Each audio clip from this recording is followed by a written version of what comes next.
Chers aventuriers, chères aventurières, les pages de Vadentis s'ouvrent à nouveau sous vos yeux alors que vous en intégrez le récit. À Éclosion, village dans lequel vous vous êtes rencontrés il y a de cela maintenant plusieurs jours, à la pointe nord du royaume de Terra, vous aviez été mandaté par le syndic pour l'aider à purifier la maison abandonnée du village. Une fois à l'intérieur, vous avez vaillamment combattu les nuées d'araignées qui occupaient les lieux et avez trouvé une trappe qui conduisait à une cave. De fait, cela était déjà une étrangeté car aucune cave n'était recensée ici. Après avoir descendu l'escalier, vous avez trouvé un petit laboratoire qui ne semblait plus en fonction depuis plusieurs années. Mais surtout, vous avez trouvé une galerie qui conduisait plus profondément sous terre. En vous enfonçant dans les ténèbres, vous avez trouvé des cadavres extrêmement bien conservés. Et ces cadavres semblaient être ceux de personnes apprêtées au combat, tous deux décédés d'un coup à la poitrine. En avançant encore quelque peu, vous avez trouvé ce qui semblait être une source de lumière, un lieu où la donnée de la vie serait présente en masse, vous faisant ressentir un certain apaisement, et ce même au père Euseb, car la vie et la mort, bien qu'opposées, sont toutes les deux les faces d'une même pièce. Ici-bas, dans les restes d'un cristal de lumière, vous avez trouvé une nouvelle sphère messagère. Les mots qui apparaissaient auraient été écrits par Olaf Benjamin, l'ancien propriétaire des lieux. Il y confirmait qu'une organisation de grande envergure nommée Projet E expérimentait sur les données à travers tout Vadentis et que, consciemment ou non, il précipitait ainsi le monde vers le 5e et dernier cataclysme. Travaillant pour eux et comprenant l'ampleur de la menace que représentait le projet, Olaf Benjamin aurait court-circuité leur plan en trouvant avant eux quelque chose qu'ils recherchaient. Une fillette. Cette même fille qu'il aurait trouvée ici et aurait élevée comme son propre enfant à Éclosion. Alors malgré tout, il savait qu'un jour les hommes du projet E viendraient pour la lui enlever. Il se serait alors défendu et serait soit mort, soit caché quelque part dans le vaste monde. Olaf Benjamin et sa fille adoptive, prénommée Eva, sont alors une énigme de plus, et le mystère qui les entoure sera peut-être amené à être élucidé à l'avenir. Mais d'autres questions taraudent encore vous, les aventuriers, des choses plus récentes, des choses confirmées tout de même par les mots de Benjamin. Il faut comprendre les cataclysmes pour les empêcher. Il faut exterminer les Vaadrines, et pour cela, comme vous l'avez dit l'homme aux réponses, il faudra trouver la nécropole perdue des Adans. L'entité de la forêt des mélodies perdues prétendait que le chemin qui y menait vous serait accordé pour autant que vous fassiez les bons choix, et que les premiers pas de ce chemin se trouveraient à Terra 2, grande capitale du royaume de Terra. Et du coup, je disais donc on était en sous-sol. Eh bien, mes amis, je ne sais pas vous, mais je crois que nous avons fait tout ce que nous avions à faire dans ces sous-sols. Nous devrions peut-être remonter avant qu'il s'écroule sur nous. La maison était en piteux état, je ne sais pas si c'est prudent de rester ici. Et vous revoilà. Alors, pour être exact, la maison abandonnée, c'était ici. Pardon. Et voilà. Ah ouais, on était vraiment pas loin du reste du bled. Ouais, mais c'est pour ça justement qu'ils voulaient la purifier, parce que il y a moyen de faire une belle baraque avec ça. Et c'est beaucoup trop près du reste. Question, mes amis, avant que l'on s'aventure plus avant. Père Euseb, vous qui connaissez bien le village, doit-on mettre au courant de ce que nous avons trouvé là en bas ou...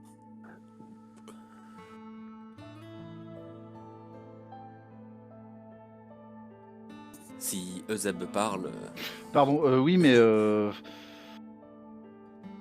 eh bien, J'adore le changement. Oui, pardon. Bien. cela pourrait éventuellement servir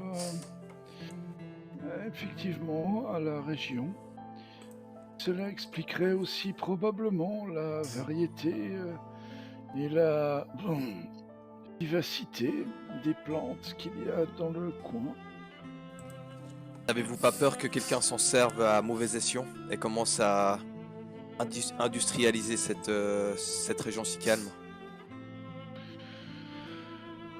c'est toujours possible, en effet.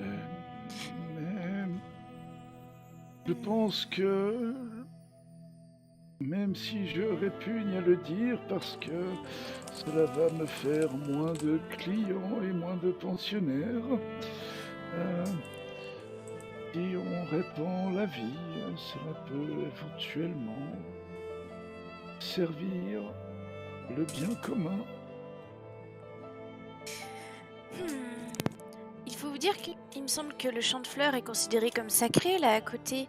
Révéler l'origine de ce champ de fleurs sacré pourrait porter un coup à sa sacralité.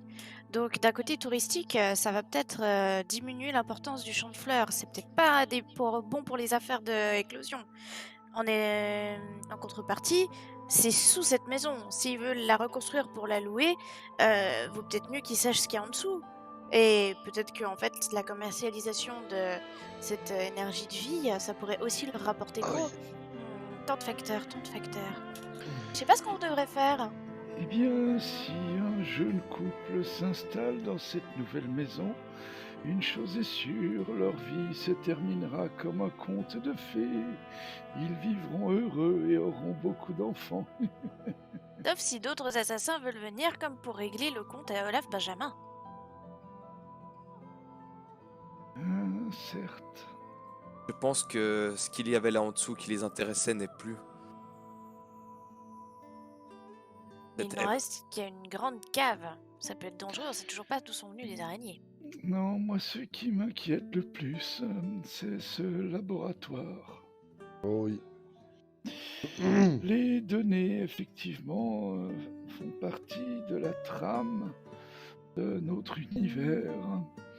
Et en tant que telles, elles ont quelque chose effectivement de sacré, qui fait que cela n'enlèverait rien à la sacralité du champ de fleurs. Cependant, effectivement, ce groupe a visiblement peut-être décidé à vouloir se l'approprier à tout prix. Et même si j'aime la compagnie, il me navrerait de voir trop de petits-enfants et d'innocents venir prématurément dans les demeures que j'ai pour eux. Donc du coup, on le dit au maire. Tout ce qu'on attend. Que décidez-vous de faire de vos Je découvertes? pense qu'il serait bon d'écrouler l'entrée. Peut-être, ouais, de condamner l'endroit. Comment est-ce que vous voyez la chose en pratique? Parce que Attends. je me dis que avec mes capacités de maîtrise d'eau, je peux peut-être essayer de faire rendre l'entrée un peu plus meuble et peut-être à force de manier l'eau, essayer de déloger certaines roches, mais je ne sais pas si moi toute seule j'arriverai à faire vraiment s'effondrer l'entrée du tunnel. Je suis en train de regarder dans mes compétences si mon Papa, personnage bah- sait ce que j'ai envie de dire. Yann, il a pas. Il t'est affilié à la Terre, Yann, c'est juste. Enfin, Stéphano, on va Oui. parler méta. Ok. Yann, toi, t'aurais pas un moyen de créer un mur de terre, quelque chose pour boucher l'entrée sans qu'on ait à tout faire péter? Si je pourrais matérialiser un rocher assez gros pour boucher l'entrée. Ça pourrait être bien. Ça permettrait en tout cas de ralentir la progression de gens qui voudraient s'introduire ici. Sans pour autant rendre le blocage définitif. Petite question technique. Ce rocher ou ce bouchage de tunnel, vous voudriez le faire à quel moment? Au niveau de la trappe qui mène à la cave ou du laboratoire au tunnel? Du laboratoire. Bah, faudrait qu'on ferme le laboratoire aussi, au fait. Ah, ouais, mais du coup, ouais. Monter un mur Le- avant le labo, juste, c'est possible? L'idée, c'est que normalement, il n'y avait pas de cave ici. Ouais. Enfin, personne n'a connaissance de cette cave. Donc, moi, je pense que ce qu'on pourrait faire, c'est effectivement dans la trappe ici, dans le couloir qui descend, matérialiser un rocher, et puis ramasser quelques-uns des débris et les mettre par-dessus la trappe. Les mettre par-dessus la trappe, quoi. Ok, ok. Ou alors, vu qu'il y a des endroits du plancher qui sont pétés, on pourrait péter la trappe et puis un petit peu du plancher qu'il y a autour et recouvrir le rocher et puis le reste de terre pour donner l'impression que voilà, c'était juste du sol qu'il y avait là-dessous, quoi. Ok, ouais, je vois exactement ce que tu veux dire. Invisibiliser le trou, comme ça, il est toujours là. Nous, on sait qu'il est là, on sait comment y revenir, mais en même temps, personne ne le voit. Et puis, s'il prenait à l'idée de quelqu'un de reconstruire cette baraque, ils vont probablement, j'imagine qu'il doit y avoir un genre de fondation qui doit être un genre de muret en pierre sèche ou un truc de ce goût-là, probablement, et qu'ils ont construit par-dessus le bois. Vu qu'on est en plus au bord de la mer, il y a un climat humide, donc si on veut éviter que le bois moisisse au sol, il y a certainement en dessous du bois au moins 30 à 40 cm de pierre. C'est exactement ça qu'ils ont fait. Voilà. Donc il suffit d'entasser des pierres par-dessus le gros caillou et puis détruire une partie du plancher ici pour qu'on donne l'impression que ça s'est écroulé comme tout le reste, quoi. Ok, bouchez le trou, pétez la trappe, ni vu ni connu. Go! Donc, Yann, tu voudrais faire appel à ta maîtrise de la donnée de la Terre pour boucher le trou, c'est ça? Effectivement, ouais. Ok. Alors, je suppose que vous allez prendre le temps qu'il faut pour faire ça, on est d'accord? Ouais, oui. Oui. Je vais utiliser lancer de roche en fait. Ouais. Vu qu'il faut faire une roche, quand même qui a la taille qu'il faut et quand même assez d'envergure, tu vas pas avoir besoin de lancer le sort, mais ça va te dépenser 6 points d'énergie par contre. Au lieu de. Au lieu de 3 normalement. C'est quoi les 15 et 11 que j'ai là? Les 15 et 11 c'est la difficulté pour lancer Ah. le sort. D'accord. Écoute, oui. Ok. Alors, je vais te retirer ces 6 points d'énergie. Ça fait combien? Ça fait 26, voilà. 6, ça fait 2 fois 3. C'est même pas vrai. Ah non, mais j'ai fait l'inverse. Stéphano, j'ai fait l'inverse. Ah, Sandro. Oh, bah non. C'est l'inverse. Donc effectivement, vu que ce plan vous sied à chacun et à chacune, Yann se concentre avec les éléments de la Terre. Il ne fait qu'un avec cette terre qu'il a vu naître. Cette terre magnifique qui est celle du royaume de Terra. Et décris dans quel état tu te mets, dans quelle pose tu te mets. Ouais, toujours droit dans mes bottes, droit comme un i. Et puis, c'est toujours pareil en fait, quand je vais puiser l'énergie de la terre, je la sens remonter depuis mes pieds, mes chevilles, mes jambes, etc. Jusqu'à la faire remonter au niveau de mon thorax. Et puis à ce moment-là, je me saisis en fait spirituellement, quoi, mentalement d'une pierre que j'agrandis de mes mains, puis en fait elle apparaît. Je n'ai jamais trop compris le procédé, mais c'est comme ça que j'ai appris à le faire en tout cas. Exactement, c'est exactement ça. Et effectivement, la roche se forme petit à petit. Et finalement, elle crisse contre le reste de la paroi de pierre. Et le trou est bouché. Et du coup, après, vous prenez le temps également qu'il faut pour casser la trappe. Et simuler qu'ici il y a eu combat. Il n'y a pas besoin de simuler vu qu'il y a eu combat. Vu qu'il y a eu, ouais, j'allais Il y a eu dire. combat. Et donc, le trou est bouché et ça semble tout à fait invisible. Deux Des- questions, pardon. Oui, non, vas-y. Je voulais pas t'interrompre. Deux questions dans les bouquins qu'il y a ici. Est-ce qu'il y a des choses intéressantes?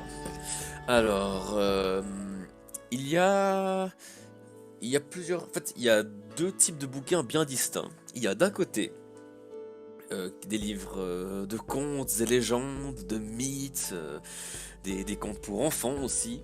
Et d'un autre côté, il y a des bouquins théoriques sur les données élémentaires.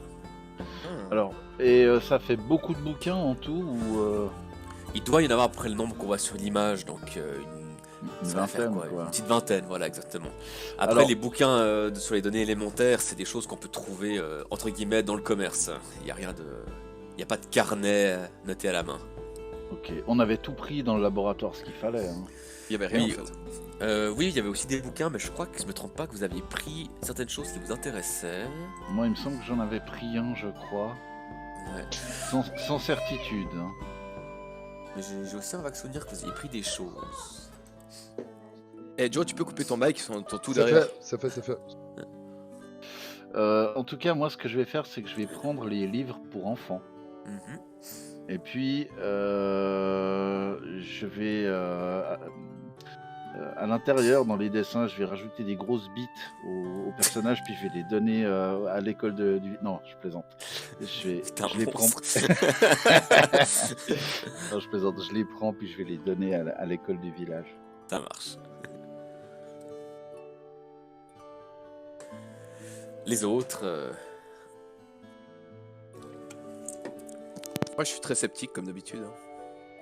mhm, Moi, Tu j'ai réfé- jeté un coup d'œil à ces livres sur les données. mhm. Jette un coup d'œil rapide comme ça ou... Bah, voir si c'est des choses dont j'ai déjà connaissance, puis si ça peut m'apprendre des trucs, bah, je vais prendre ceux qui peuvent m'apprendre des trucs. Il y en a peut-être un qui parle, qui possède un chapitre sur la... comment pratiquer bien et assidûment la donnée élémentaire de l'eau. Comprendre comment elle se joint au mouvement du corps. Un peu la donnée de l'eau pour les nuls. Ah, ça écrase Ah, les flitch, moustiques. Haha, flitch, flatch, glouglou, haha, prout, prout. Zeb a régressé a priori. Encore.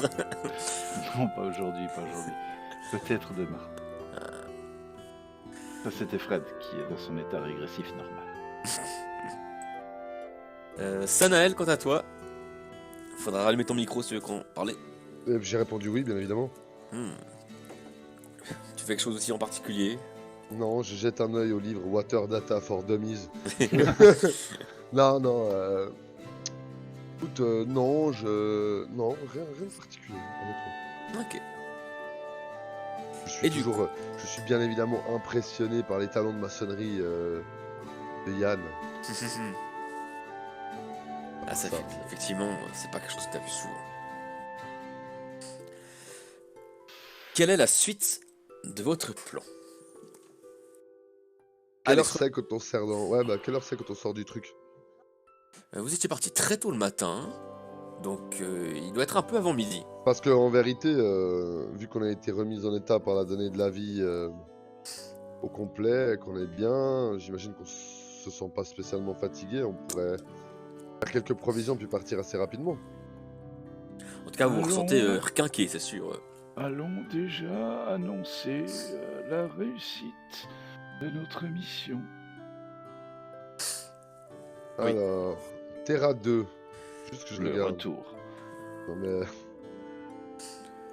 Ça fait Ouais. un bout à pied quand même. 3 km.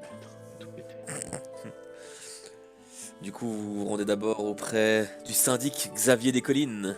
Oui, ça marche. Alors, vous déplacez ici, à Éclosion. Du coup, finalement, on lui cache les choses ou on lui dit tout? Non, on lui dit rien. On lui dit rien. D'accord. Je vais essayer de rien dire. Sanaël, le nombre de kilomètres que tu nous as donné, Oui. ça représente quoi à pied? Parce que j'arrive à me représenter à vitesse de bateau, mais pas à pied. Ça fait beaucoup de pas. Ça fait beaucoup de chaussures utilisées. Non, mais ça veut dire combien de jours de marche? Enfin, combien de Ah. jours de voyage? Combien de jours de voyage? Ouais. Un À groupe... peu près 2 mois. Hein? Non, À t'es pied. malade. À pied, à peu près 2 mois. Mais Bon, il- c'est des tout petits pieds et des tout petites jambes. il dit des bêtises. Oui, complètement. On est plutôt sur une semaine, je pense. Ouais, c'est une 60aine d'heures de marche.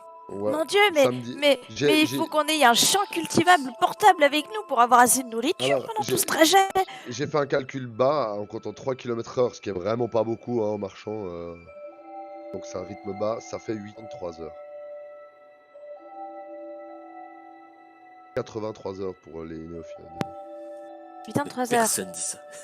Mais- Personne dit ça. Puis là, vous êtes à pied, mais parce qu'il n'y a pas de monture à éclosion. Après, peut-être que sur le chemin, Oui, oui, par exemple, mais, au village ou au relais de poste, vous trouvez quelque chose, peut-être. À mon avis, dans un relais de poste, on doit trouver un truc, genre une calèche ou un truc comme ça. Donc ouais, mais on part sur... Donc faut prévoir des provisions pour partir sur en tout cas une semaine de voyage. On sait pas les imprévus, ce qui peut se Bah, passer. Normalement, si t'as un relais de poste et qu'il y a des calèches, il y a des relais. Et au relais, les voyageurs peuvent se restaurer. Tout à fait. Alors, vous connaissez tous le système des relais de poste ici parce que tout le monde en parle. Effectivement, à chaque relais de poste, à travers tout Vadentis, dans tous les pays qui sont rejoints au Grand Conseil mondial, il y a une auberge, il y a de quoi se restaurer et potentiellement de la location de montures Ok, à rendre dans notre relais de poste. ok. Sachant qu'il y a un relais de poste aussi dans chaque capitale. Est-ce que les relais de poste à Antarctica, c'est des montures aquatiques? Antarctica. Alors, Articia Ouais, déjà. Articia. Alors, je te dirais que pour le relais de poste, moi j'ai toujours vécu à la capitale, donc j'ai de la peine à me représenter. Mais je peux te dire qu'en tout cas, on est plutôt en barque. Et sinon, certaines familles ont effectivement, surtout dans les grandes familles, on a des raies géantes que l'on peut chevaucher. Elles sont très sympas, elles sont magnifiques. J'ai hâte de venir à Amon voir vos énormes raies. Pourquoi j'ai l'impression qu'il y a un Non. double sens à ce que tu dis? Parce qu'il y en a un. Non, au moment où t'as dit raie géante, t'as perdu Sanaël, hein, je te le dis direct. T'as continué à parler, moi j'ai entendu une espèce de bruit de fond, et puis je me voyais déjà en train de fondre l'océan avec un chapeau de pirate et puis un cache-œil et mon épée au clair, en train de chercher des trésors dans les îles d'Antarctica là. Ça peut être très docile une raie, mais ça peut aussi être très agressif, il faut faire attention. Je Mais commence à blablater sur les non, mais raies. je ne t'entends Est-ce que j'en absolument connais? Et il faut dire qu'elles aiment bien les gratouilles, mais faire attention, hein, parce que la queue, des fois, il y en a, elles sont électrifiées, donc quand même, c'est dangereux. Et puis, blablabla, puis Srendil avec les... pas. C'est pardon. vrai. Non, c'est Dans Sanaël, avec dans son imagination, avec les cheveux au vent. Ah ouais, non, mais moi tu m'as paumé. Hein. Mais alors, tu viens pas manger, il y a de l'arrêt. Du coup, est-ce que vous allez voir le syndic Xavier des Collines? Oui, on va voir Xavier du Petit Mont. Allons voir le chef, et j'essaierai de rien dire. Et puis moi, pendant que je marche derrière, un petit peu à l'arrière du groupe, et vous m'entendez. Je suis toujours sur ma raie.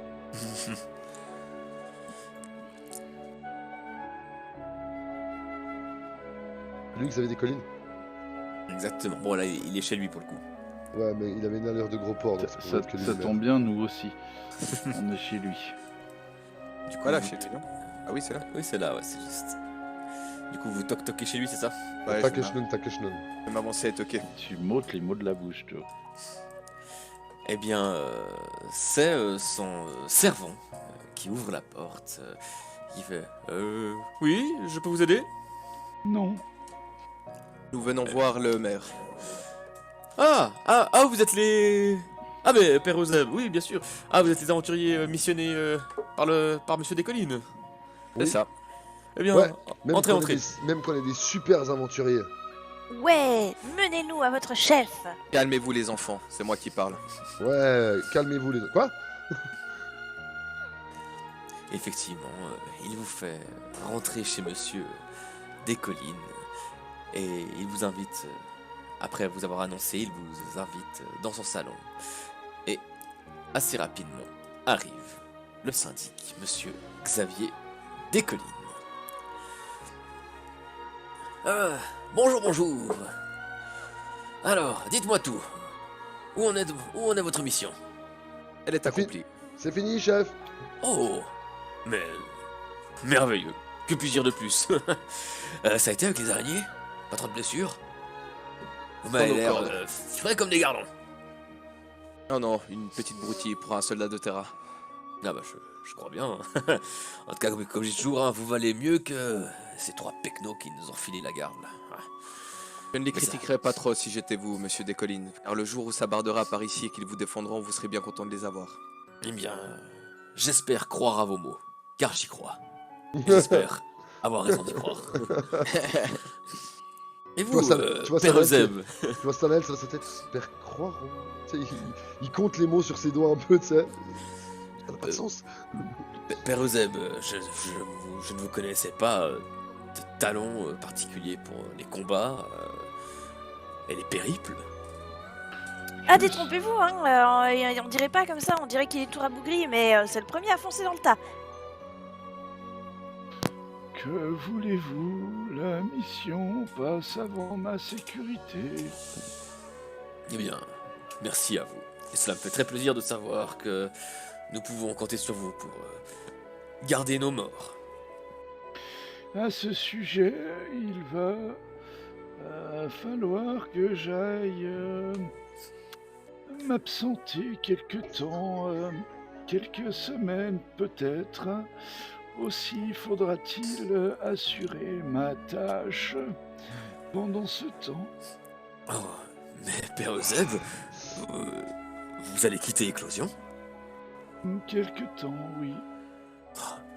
Ça va faire un vide ici, vous savez. Vous faites pas partie des meubles, vous êtes les meubles. Hmm. Je Enfin, sais- pardon, je ne souhaitais pas vous offenser. Hein. Regardez le canapé quand il a dit ça. Oh, je sais que je suis probablement plus vieux que beaucoup ici.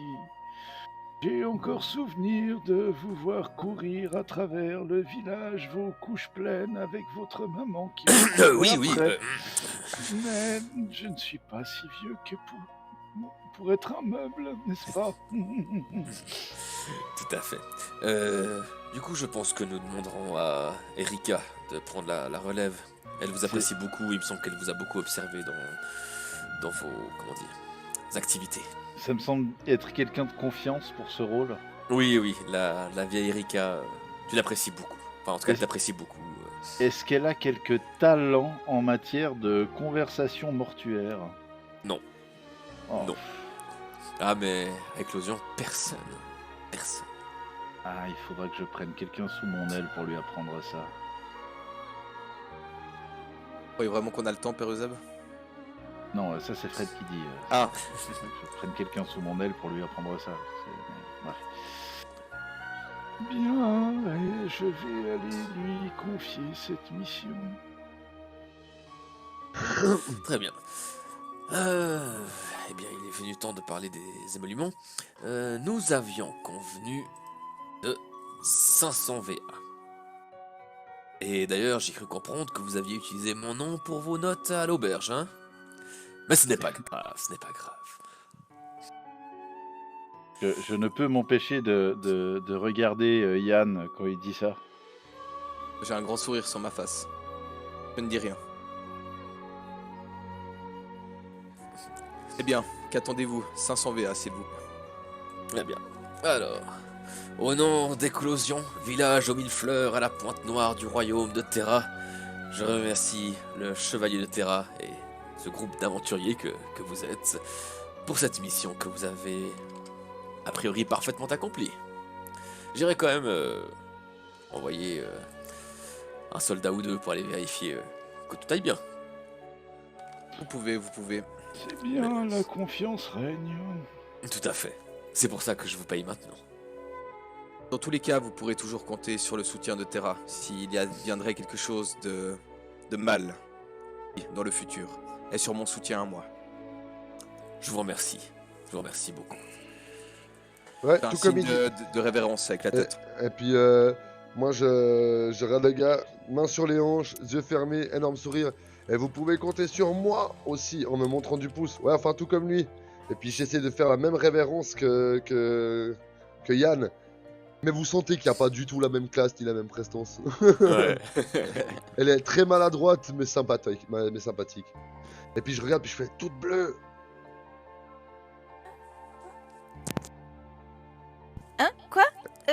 Et puis je regarde autour de moi parce que j'étais en train d'admirer le bâton ou la canne qu'il avait le mec en me demandant de quoi c'était.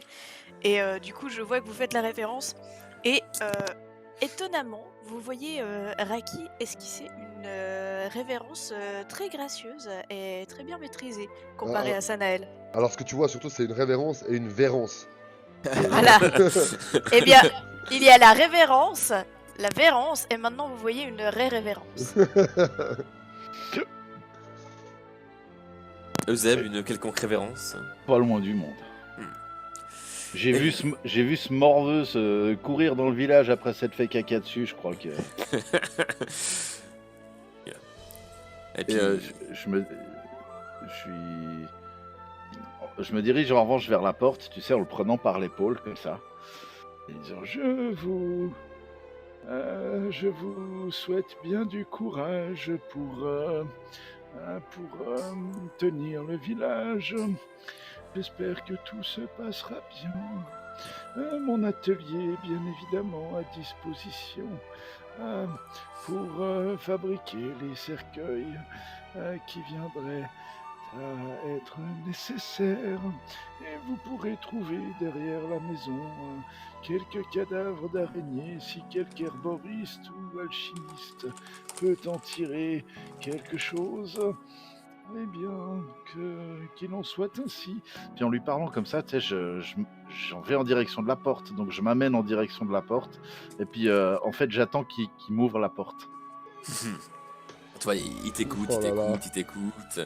Et puis, tu es le vieux du village, tout le monde te connaît. Tu es un monument ici. Et Ouais. il t'ouvre la porte. Merci à vous, Père Euseb. Merci beaucoup. Oui, merci. Merci beaucoup. Merci. Il te pousse un peu vers l'extérieur. Merci beaucoup. Merci. Et merci pour tout ce que vous avez fait pour Éclosion, vous tous.